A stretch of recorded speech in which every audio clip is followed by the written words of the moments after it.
인간의 모든 말은 둘 중에 하나다. 부탁이거나 감사이거나 두 카테고리에서 벗어난 인간의 말은 들어본 적이 없다. 제 아내에게서 비폭력 대화를 쓴 마셜 로젠버그의 이 말을 처음 들었을 때 제가 보인 첫 번째 반응은 말 그대로 얼토당토 않다였습니다. 인간의 모든 말은 둘 중에 하나다. 부탁이거나 감사이거나 두 카테고리에서 벗어난 인간의 말은 들어본 적이 없다. 어떻게 인간의 모든 말이 부탁이거나 감사가 될 수 있냐고 오히려 되물었더랬습니다. 여러분 어떻게 생각하십니까? 설명도 있고 주장도 있고 때론 비난과 판단도 있고 심지어는 욕설도 있지 않느냐면서 제 아내에게 따져 물었습니다. 그런데 이상하게도 이렇게 끝날 줄 알았던 대화는 한동안 정말 그런가? 우리가 나누는 수많은 대화가 모두 부탁과 감사 둘 중에 하나란 말인가? 라면서 좀처럼 제 머릿속을 떠나지 않고 맴돌았습니다. 그리고 제가 틀렸다는 사실을 깨닫기까지는 그리 오래 걸리지 않았는데요. 알아가면 알아갈수록 일상의 작은 것부터 모든 대화가 부탁과 감사로 귀결되는 것을 확인할 수 있었습니다. 자, 제가 예를 들어 보겠습니다. 가령 자녀가 배고파요 라고 할 때는 밥을 주세요 라는 부탁입니다. 진짜 맛있어요 라고 할 때는 더 먹고 싶어요 라는 부탁이거나 음식을 차려주셔서 감사합니다 라는 표현입니다. 감정적인 대화도 마찬가지입니다. 누군가와 다툴 때 당신 때문에 화가 나! 라는 말은 전혀 부탁이나 감사로 보이지 않겠습니다만 자세히 들여다보면 내 마음을 이해해 주기를 부탁해라는 속뜻이 담겨 있고요. 어른들이 요즘 젊은 것들은 이라는 한탄도 사실은 옛 시대의 가치를 인정해 주었으면 하는 부탁이 담겨 있는 셈입니다. 참 예쁘네요 라는 말은 당신의 존재가 기쁨을 줘서 감사하다는 표현이고요.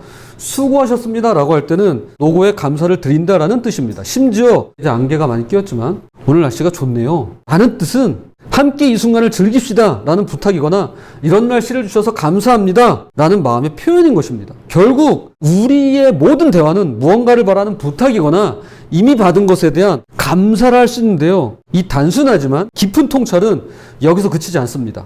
우리가 하는 말이 다 부탁이나 감사야? 그렇다면 이것은 혹시 우리 시대와 현 사회의 깊은 갈등의 고를 해소할 열쇠가 되지 않을까라는 생각으로 이어질 수가 있는 것입니다. 오늘날 우리 사회는 그 어느 때보다도 깊은 분열을 겪고 있습니다. 2023년 한국행정연구원의 사회통합 실태조사에 따르면 전국 19세 이상 성인 남녀 8,000명 중 70% 이상이 세대 갈등이 심각하다고 답했습니다. 또한 서울대 사회발전연구소에서 조사한 2024 한국사회 갈등지수를 보면 정치 이념 갈등지수가 무려 89점 이상으로 OECD 38개국 가운데 최고치를 기록했습니다. 그러니까 정치적 갈등으로 치면 우리 대한민국은 세계 최고 수준인 겁니다. 갈수록 분란이 심해지고 분열이 확산되는 오늘날의 대한민국 사회에서 과연 우리는 어떤 자세와 태도를 가지고 살아야 하는 걸까요? 호불호에 따라서 내가 좋아하고 내 입맛에 맞는 한쪽을 편들면 되는 걸까요? 아니면 잘 모르기도 하고 생각하기도 귀찮으니까 제대로 된 확인 없이 세상 일에는 관심 끄고 그냥 중립이라고 선언하면 되는 걸까요? 그것도 아니라면 요즘 자주 보이는 단어죠. 양비론, 즉 양쪽 모두 아닐 비, 양쪽 모두 그르다, 잘못됐다 라면서 앵무새처럼 외치기만 하면 되는 걸까요? 여러분 어떠신가요? 여러분은 어디에 또는 어디 근처에 서 계신가요? 다른 건 잘 모르겠고 저는 목사로서 이러한 작금의 현실 앞에 다시금 성경으로 돌아가 말씀에서 그 길을 찾아야 한다고 믿어 의심치 않습니다. 점점 가속화되어가는 갈등과 분열 속에서 우리는 놀라운 이야기 하나를 성경에서 만나게 되는데요. 그것이 바로 오늘 성경 본문입니다. 요한복음 4장의 이야기는 단순히 우연한 만남이 아닌 하나님의 깊은 섭리가 담긴 사건입니다. 예수님께서는 사마리아 땅을 지나가셔야만 했다고 기록되어 있는데 이는 유대인들이 보통 사마리아 땅을 피해 돌아가던 당시의 관습과는 매우 이례적인 선택이었습니다. 수가성 근처 야곱의 우물가에서 일어난 예수님과 사마리아 여인의 만남은 우리에게 진정한 대화의 본질과 화해의 길을 보여주는 귀중한 교훈을 담고 있습니다. 여기서 오고 간 내용을 세 부분으로 나누어서 어떻게 갈등과 분열을 넘어서 그 이상으로 나아가고 있는가를 함께 살펴보도록 하겠습니다. 첫 번째입니다. 장벽을 넘어선 첫 대화입니다. 장벽을 넘어선 첫 대화입니다. 요한복음 4장 7절입니다. 사마리아 여자 한 사람이 물을 기르러 왔음에 예수께서 물을 좀 달라 하시니 예수님의 첫 마디에 주목해 보겠습니다. 물을 좀 달라. 문어체로 바꿨지만 원래 구어체로는 이런 겁니다. 물 한 모금 마실 수 있을까요? 이런 부탁입니다. 참으로 인간적인 상황이 그려집니다. 그런데 여기서 잠깐 예수님의 신성과 인성에 대해서 한 번 더 짚고 넘어갈 필요가 있을 것 같습니다. 예수님은 하나님의 아들이십니다. 기린의 아들은 기린이고요. 코뿔소의 아들은 코뿔소고요. 225년 전 학계를 대혼돈에 빠뜨린 오리너구리의 아들은 오리너구리입니다. 마찬가지로 하나님의 아들은 하나님이십니다. 그렇죠? 그리고 동시에 예수님은 사람의 아들이십니다. 아버지 요셉과 어머니 마리아의 아들로서 사람의 아들인 사람이십니다. 그러니까 예수님은 사람이면서 동시에 하나님이시고 하나님이시면서 동시에 사람입니다. 굶주림과 타는 갈증을 피해갈 수 없었고 살아생전 험한 세월을 보내야만 했더랬습니다. 요한복음 8장 57절입니다. 유대인들이 이르되 네가 아직 50세도 못 되었는데 아브라함을 보았느냐? 그러니까 예수님께 너 아직 50세도 못 되었는데 라고 얘기하는 겁니다. 일반적으로 예수님의 십자가 처형을 33세로 놓고 보는데요. 말씀에서처럼 예수님께 50세 운운하는 것은 대단히 큰 결례입니다. 여러분 30대 청년에게 50대 얘기하고 있어요 지금. 이것은 그냥 나이 들어 보이는 정도가 아니라 얼마나 고생스럽고 곤고한 삶을 사셨는지를 말해주는 대목입니다. 요즘 말로 바꿔 말하면 세월을 정통으로 맞으신 겁니다. 이렇듯 참 인간이신 예수님은 하루 종일 메마른 땅을 건너라 피곤하셨고 낮 12시 정오의 뜨거운 태양은 그분의 목을 타들어가게 만들었습니다. 우리도 한여름 긴 거리를 걸은 후에는 시원한 물 한 잔이 간절하지 않겠습니까? 사실 이 순간 예수님은 뭔가 거창한 의도를 가지고 말씀하신 것이 아닐지도 모릅니다. 그저 피곤하고 목마른 나그네로서 시원한 물 한 모금을 청하신 것일 테죠. 하지만 지극히 평범하고 일상적인 요청도 당시로서는 상상조차 할 수 없는 일이었습니다. 그야말로 우리의 대화에는 항상 벽이 존재하기 때문입니다. 사마리아 여자가 이르되 당신은 유대인으로서 어찌하여 사마리아 여자인 나에게 물을 달라 하나이까 하니 이는 유대인이 사마리아인과 상종하지 아니함이로라. 유대인은 사마리아인하고 상종하지 않았습니다. 여러분도 상종하지 않으시는 분이 계시다면 네, 그거예요. 상종을 안 했어요. 랍비들의 문헌에는요, 사마리아인의 빵을 먹는 자는 율법이 금하는 돼지고기를 먹는 것과 같다라고 그랬습니다. 유대인들에게 돼지고기는요, 금지 음식이에요. 먹으면 안 돼요. 근데 사마리아인이 건네는 빵을 먹는다? 그거는 율법을 어기는 거였어요. 유대인과 사마리아인의 갈등은 깊을 대로 깊었습니다. 즉 서로 상종하지 않는 것이 국룰이었습니다. 여기에 당시로서는 엄격했던 남자와 여자라는 벽도 있었습니다. 그래서 요한복음 4장 7절에서 나중에 되돌아온 제자들이 예수님께서 이 여자와 대화하시는 모습을 보고 무척이나 기이하게 바라봅니다. 응? 뭐지? 그런데 예수님은 그런 모든 장벽을 허물고 대화를 시작하셨습니다. 특별한 계획이나 의도가 있어서가 아니었습니다. 그저 인간적인 필요에서 나온 자연스러운 요청으로 사마리아 여인에게 물 한 모금 부탁하신 것이었습니다. 어쩌면 이것이야말로 진정한 대화의 시작이 아닐까 싶습니다. 거창한 계획이나 전략이나 의도가 있는 것이 아니라 속셈이 있는 것이 아니라 있는 그대로의 모습으로 서로에게 다가가는 것 말이죠. 15년간 주말이면 사회적 재난이나 참사 현장에서 피해자들에게 도움을 주고 있는 정혜신이라는 정신과 전문의가 있습니다. 그녀는 당신이 옳다라는 책에서 10년 전 세월호 특별법 서명대에서 난동을 부리던 노인의 이야기를 합니다. 한 무리의 노인들이 서명대 집기를 막 부수고 발로 차고 유가족들에게 욕설을 퍼붓는 일이 있었다고 합니다. 누가 봐도 이들은 무정하고 폭력적인 사람들이었습니다. 하지만 그 후 행패를 부리던 노인 중 한 분과 대화를 나누게 되었는데요. 잠시 그 글을 인용하겠습니다. 그 고통스러운 소동이 끝난 후 행패를 부리던 노인 중 한 명과 얘기를 나누게 됐다. 나는 그 소란에 대해서 묻지 않고 고향이 어디세요? 라고 물었다. 그렇게 시작된 대화는 오래전 세상을 떠난 아내와 살았던 시절로 갔다가 자신을 거들떠보지도 않는 아들과 며느리 이야기로 옮겨왔다.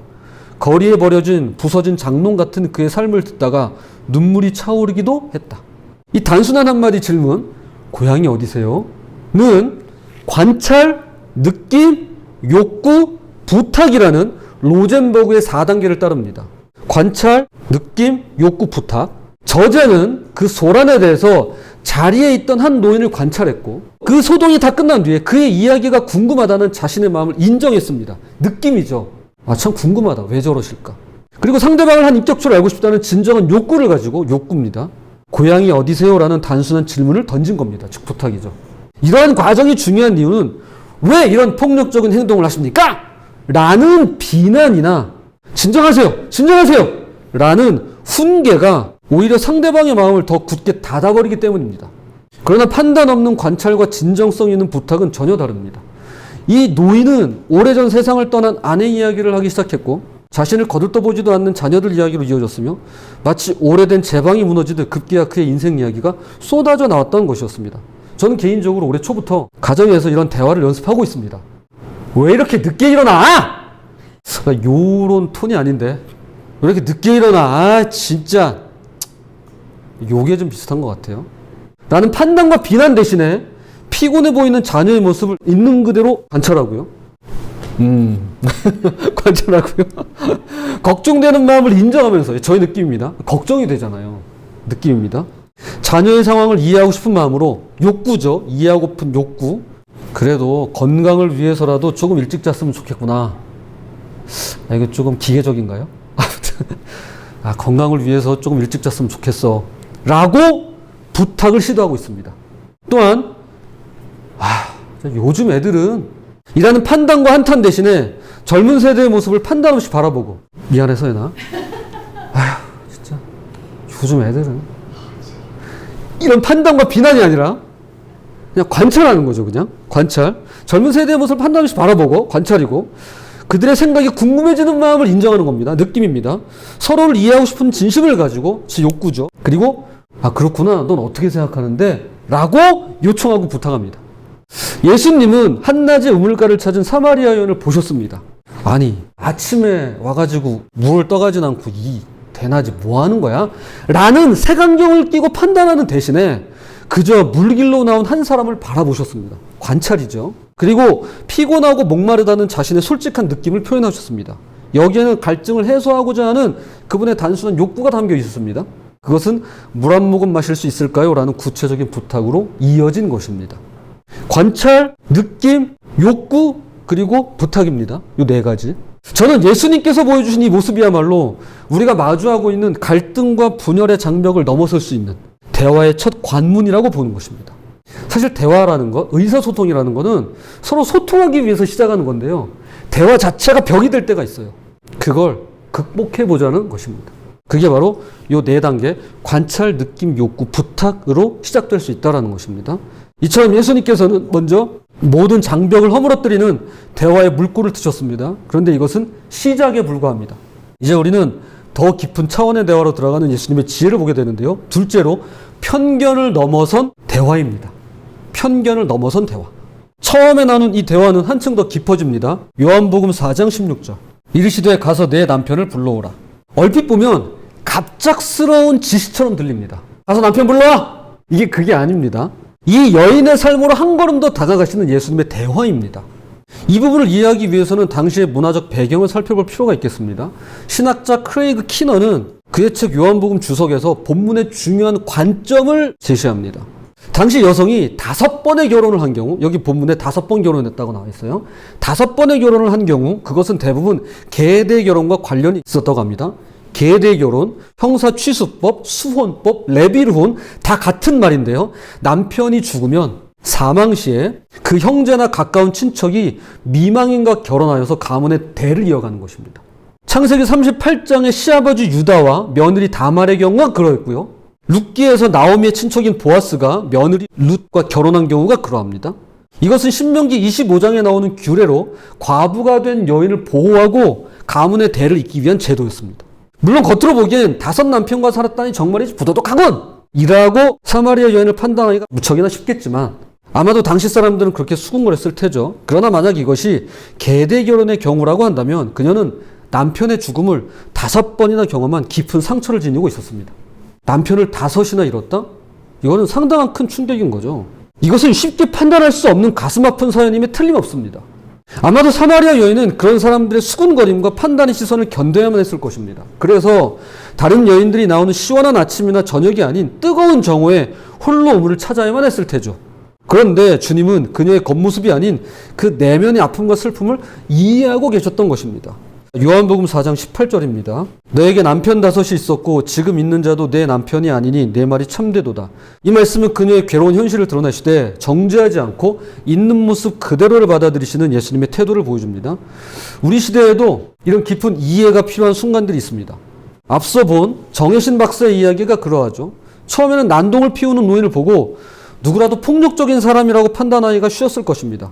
그러나 대화가 깊어지면서 겉으로 드러난 분노의 이면에는 깊은 상처와 외로운 삶의 자리가 그 모습을 드러냈는데요. 저자는 이야기합니다. 한참 만에 노인이 불쑥 말했다. 내가 아까 그 세월호 유가족 아이 엄마들한테 욕한 건 좀 부끄럽지. 그런 마음이셨군요. 그러셨군요. 나는 그렇게만 말했다.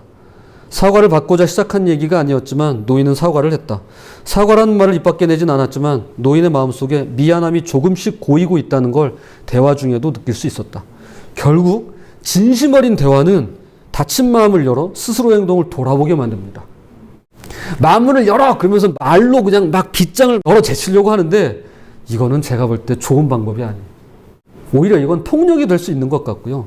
진심 어린 대화는 닫힌 마음을 열어주고 스스로를 돌아보게 만드는 것입니다. 이게 진짜 대화라는 것이죠. 이처럼 우리는 누군가의 겉모습이나 행동만으로 그 사람을 판단해서는 안 되는데요. 그 뒤에 있는 삶의 맥락과 이야기를 듣고 이해하려 들 때 비로소 진정한 대화가 시작될 수 있는 것입니다. 예수님께서 사마리아 여인의 과거를 드러내신 것은 그녀를 정죄하기 위함이 아니었습니다. 그 깊은 상처를 보듬어 치유하시고 회복하시기 위함이었습니다. 여러분, 우리 마음속에 두 마리의 개가 있다고 합니다. 선입견이라는 개가 있고요. 편견이라는 개가 우리 각자 마음에 들어 있습니다. 바라기는 그 두 마리 개에게 먹이 주기를 중단했으면 좋겠습니다. 먹이를 주지 마세요. 그래서 그 선입견과 편견을 넘어선 깊은 대화로 나아가시는 저와 여러분이 되었으면 좋겠습니다. 장벽을 넘어선 첫 번째 대화, 그리고 편견을 넘어선 깊은 대화에 이어서 끝으로 갈등을 넘어선 높은 대화입니다. 이 여인은 예배 장소에 대한 유대인과 사마리아인의 오랜 논쟁을 꺼냅니다. 요한복음 4장 20절입니다. 우리 조상들은 이 산에서 예배하였는데 당신들의 말은 예배할 곳이 예루살렘에 있다 하더이다. 이것은 결코 단순한 종교적 논쟁이 아니었습니다. 그리심산에서 예배하는 사마리아인들과 예루살렘에서 예배하는 유대인 사이에 예배 장소를 둘러싼 누가 진짜 하나님의 백성인가? 누구의 예배가 정통성을 가졌는가? 누가 진정한 신앙인인가를 다투는 정체성의 문제였습니다. 이는 오늘날에도 여전히 보편적으로 나타나는 갈등의 모습과 크게 다르지 않습니다. 모두가 각자 자신의 입장이 옳다고 주장하면서도 정작 본질은 보지 못하는 경우가 얼마나 많은지요. 이런 첨예한 갈등 속에서 예수님은 놀라운 말씀을 하십니다. 이 산에서도 말고 예루살렘에서도 말고, 즉 장소라는 표면적 갈등을 넘어서 어떻게 예배할 것인가 라는 본질적인 문제로 대화를 이끌어가고 있습니다. 요한복음 4장 23절 24절 아버지께 참되게 예배하는 자들은 영과 진리로 예배할 때가 오나니 곧 이때라. 아버지께서는 자기에게 이렇게 예배하는 자들을 찾으시느니라. 하나님은 영이시니 예배하는 자가 영과 진리로 예배할지니라. 예수님은 이게 옳다 저게 옳다 라고 하는 대신에 올바른 방향성, 즉 하나님께서 찾으시는 예배자라면 영과 진리로 예배할 것을 주문하십니다. 여러분이 만약에 하나님께서 찾으시는 예배자가 맞다면 영과 진리로 예배하면 된다는 거예요. 내 예배가 옳다, 저 예배는 틀렸다, 그거 주장하지 말고 그저 영과 진리로 예배하시면 된다라는 겁니다. 이러한 예수님의 말씀은 오늘날 우리 사회에 가장 뜨거운 논쟁 중 하나인 공정 문제에 있어서도 중요한 통찰력을 줍니다. 제가 다른 내용은 좀 생략하고요. 공정에 관한 이야기를 좀 드리겠습니다. 젊은 세대에게 공정이란 모두가 같은 출발선에서 시작하는 것입니다. 부모의 배경이나 재력 때문에 취업이나 승진에서 차별받지 않아야 한다라거나 능력 있는 사람이 제대로 인정받아야 한다라는 것입니다. 그래요, 안 그래요? 맞죠? 그렇게 생각하시죠? 네. 반면에 기성세대에게 있어서 이 얘기 들으면 또 달라지실 거예요. 기성세대에 있어서 공정이란 지금까지의 노력에 대한 정당한 보상입니다. 잘 들어보세요. 지금까지의 노력에 대한 정당한 보상이에요. 그래서 우린 밤낮 없이 일해서 여기까지 왔어. 자식을 위해 평생 고생한 부모가 도와준다는데 그게 뭐가 잘못이야? 라고 얘기합니다. 여러분, 젊은 세대하고요 기성세대하고 다릅니다. 내가 노력해서 여기까지 왔어. 나 힘들게 살았어. 나 고생 많이 했어. 그래서 내 자녀 내가 도와준다는데 그게 뭐가 공정하지 않아. 이게 기성세대 공정이에요. 마치 유대인과 사마리아인이 각자의 예배 장소를 두고 다투었듯이 오늘날 우리는요 각자의 공정을 두고 갈등하고 있는 것입니다. 그러나 여기서 우리는 예수님의 말씀을 되새겨 볼 필요가 있는데요. 누구의 공정이 옳은가를 따지기보다는 어떻게 하면 모든 세대가 함께 희망을 가질 수 있을까라는 본질적인 질문을 던져야만 하는 겁니다. 어떻게 해야 우리 모든 세대가 희망을 가질 수 있을까? 청년들이 말하는 같은 출발선이나 기성세대가 말하는 노력의 보상은 결국 더 나은 삶을 향한 갈망이기 때문에 그러합니다. 그렇죠. 더 나은 삶, 더 성장하는 삶, 더 성숙한 삶.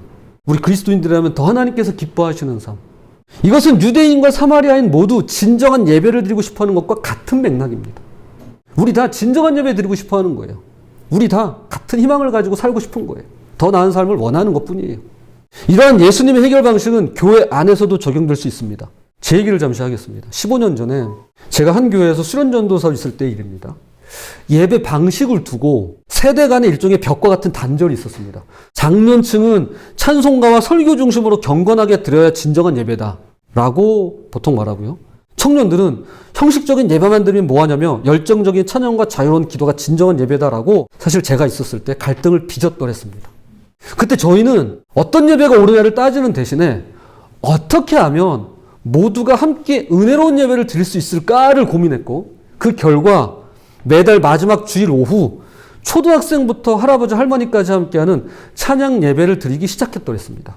그게 제가 거기서 수련전도사로 있으면서 시작된 거예요.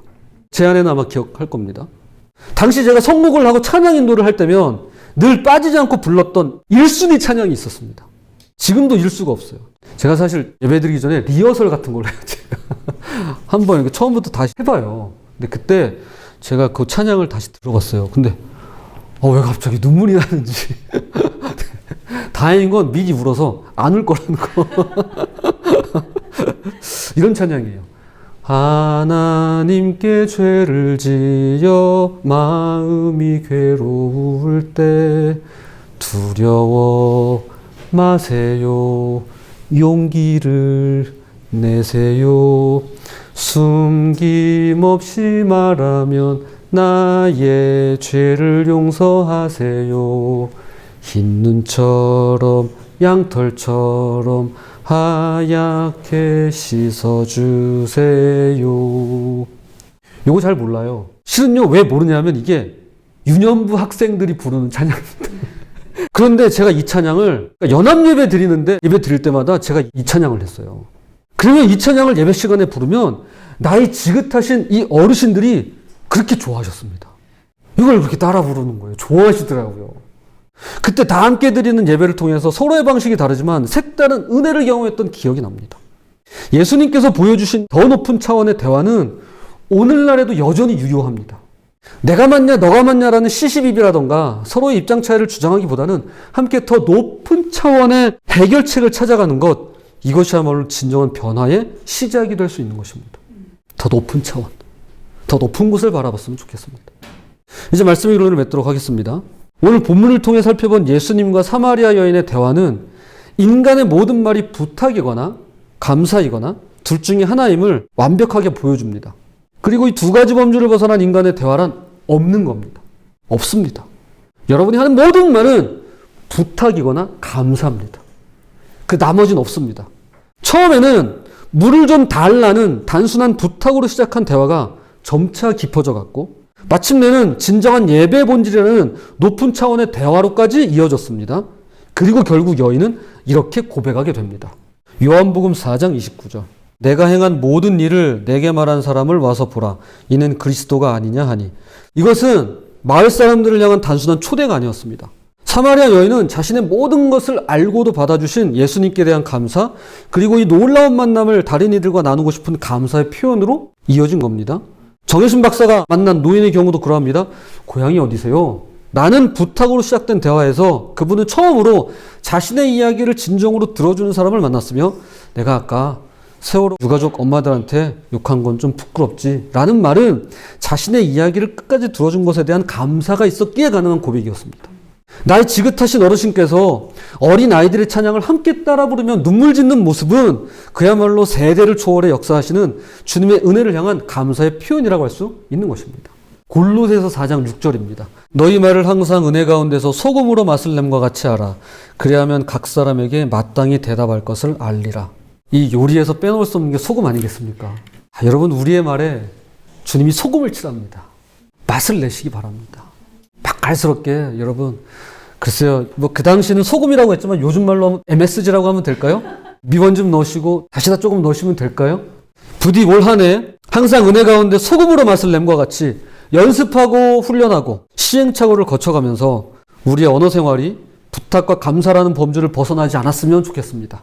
그래서 예수님처럼 말하고 예수님처럼 들으시며 예수님을 닮아가시는 저와 여러분이 되시기를 주님 이름으로 부탁을 드립니다.